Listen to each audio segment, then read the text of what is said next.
20টা হাড্ডি ঠাস করে ভেঙে ফেললে যেই রকম কষ্ট মা যখন সন্তান জন্ম দেয় তার চাইতে বেশি কষ্ট হয় মায়ের। তারপরেও মারা সন্তান জন্ম দেয় এত কষ্ট, তারপরেও মা সন্তান জন্ম দিচ্ছে।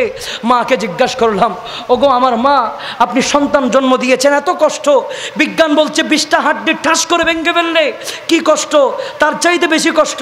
আমাদের একটা হাড্ডি যদি ঠাস করে ভাঙে আমরা হয়তো আর লড়তে পারবো না, উঠতে পারবো না, কথা বলতে পারবো না। ওগো আমার মা, আপনি এত কষ্ট সহ্য করে সন্তান জন্ম দিয়েছেন, কেন করেছেন এত কষ্ট? কষ্টটাকে এখন অনুভব হচ্ছে না?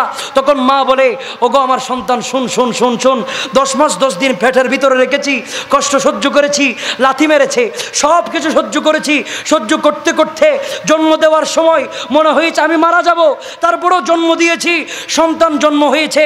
এত ব্যথা, এত পেন, এত যন্ত্রণা, সব কিছুর ভেতরে যখন নার্স সামনের থেকে উঠে আমার হাতের মধ্যে আমার জাদুমণি, আমার সোনার টুকরা আমার ছেলেকে যখন তুলে দিল, আমার ওই 10 মাস 10 দিনের যন্ত্রণা, ওই ছেলের চেহারা দেখতে দেরি 10 সেকেন্ডে দূর হইতে দেরি হয় নাই। জুড়ে বলুন সুবহানাল্লাহ।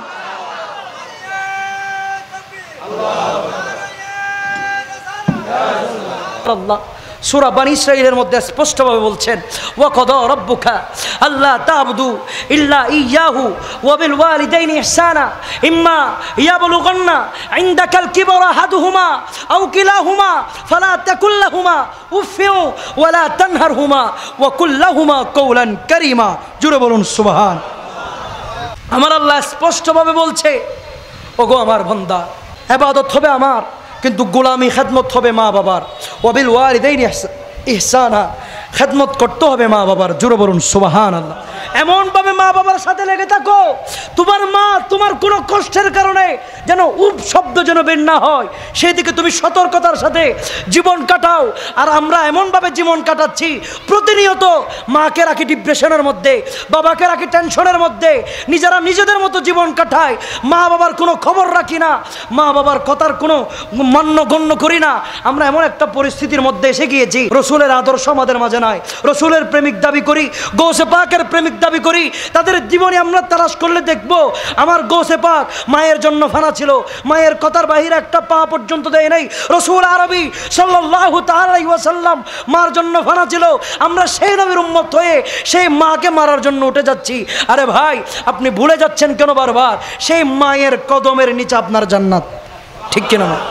সেই মায়ের কদমের নিচে আপনার জান্নাত। মা যদি একবার রাজি হয়, জান্নাত আপনার উপর রাজি।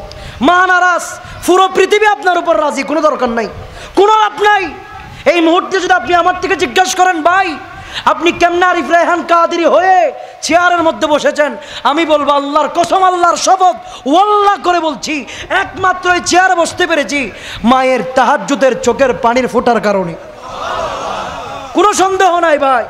যদি উপরে উঠতে চান, যদি দামি র্যাঙ্কিংয়ের চেয়ারে বসতে চান, যদি নিজেকে উপযুক্ত বানাইতে চান, যদি বড় একটা অবস্থানে যদি যেতে চান, মার দোয়া লাগবে, বাবার দোয়া লাগবে। ভাই বিশ্বাস করেন, এই দোয়া আপনাকে কোথায় নিয়ে যাবে আপনি কল্পনা করতে পারবেন না। এত পাওয়ার মায়ের দোয়ার ভেতরে, এত পাওয়ার।